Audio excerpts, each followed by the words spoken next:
అన్నం పెడితే అరిగిపోతుంది, ప్రజలకు చీర కొని పెడితే చిరిగిపోతుంది, ప్రజలకు ఇల్లు కట్టిస్తే కూలిపోతుంది,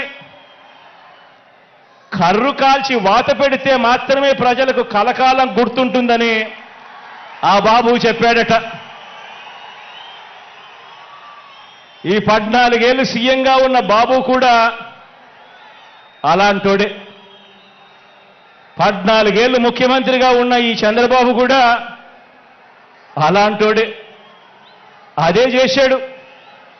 అలాంటి బాబు ఎంతమందితో పొత్తులు పెట్టుకున్నా, ఇలాంటి ఈ చంద్రబాబు ఎంతమందితో కూడా పొత్తులు పెట్టుకున్నా కూడా ఈ చంద్రబాబు నాయుడు గారి పరిస్థితి సున్నా. ఈ సున్నా ఇంటూ ఎన్ని పొత్తుల్లో ఎన్ని పార్టీలున్నా కూడా దాని విలువ ఒక బోడి సున్నానే. ఈ ముగ్గురు కలిసి ఇలానే పొత్తుగా ఏర్పడి 2014లో ఒకే స్టేజ్ మీద కూర్చొని వీళ్ళంతా కూడా భాషణలు ఇచ్చారు, మీటింగులు పెట్టారు. ఇందులో ఇచ్చిన హామీలు ఏవైనా కూడా అమలయ్యాయా అని అడుగుతా ఉన్నాను. ప్రత్యేక హోదా ఇచ్చారా అని అడుగుతా ఉన్నాను. మరోసారి ఇదే డ్రామాను, ఇవే పొత్తులు, మరోసారి ఇలాంటివే ఇంతకన్నా ఎక్కువ హామీలు ఇస్తూ మరోసారి మోసం చేసేందుకు ఈరోజు మళ్ళా చంద్రబాబు నాయుడు గారి పొత్తుల డ్రామాతో మళ్ళీ ఈరోజు మీ అందరి ముందుకు వస్తా ఉన్నారు. చంద్రబాబు నాయుడు గారు ఈ మధ్యకాలంలో మేనిఫెస్టో అని కిచిడి వాగ్దానాలన్నీ కలిపాడు. కర్ణాటకలో నుంచి కొన్ని, తెలంగాణలో నుంచి కొన్ని, అన్ని రకాల మేనిఫెస్టోలన్నీ వాళ్ళ హామీలన్నీ కలిపి ఒక కిచిడి మేనిఫెస్టో తీసుకొచ్చాడు.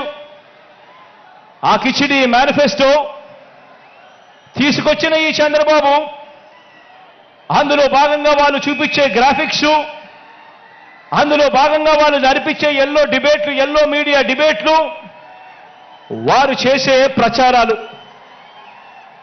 ఆలోచన చేయమని అడుగుతా ఉన్నాను. ఇదే పెద్ద మనిషి చంద్రబాబు నాయుడు గారు చేసే వాగ్దానాలకు శకుని చేతిలో పాచికలకు తేడా ఏమైనా ఉందా అని ఆలోచన చేయమని అడుగుతా ఉన్నా మిమ్మల్ని అందరినీ కూడా. ఎలాగో అబద్ధాలు చెప్పేటప్పుడు ఆ అబద్ధాలకు హద్దులు ఎందుకని, భావదారిద్ర్యం ఎందుకని చంద్రబాబు నాయుడు గారు అబద్ధాలు చెప్పే సిద్ధాంతాన్ని నమ్ముకున్నాడు. నమ్మిన వాడు మునుగుతాడు, నమ్మించిన వాడు దోచుకోగలుగుతాడు అన్నది బాబు సిద్ధాంతం.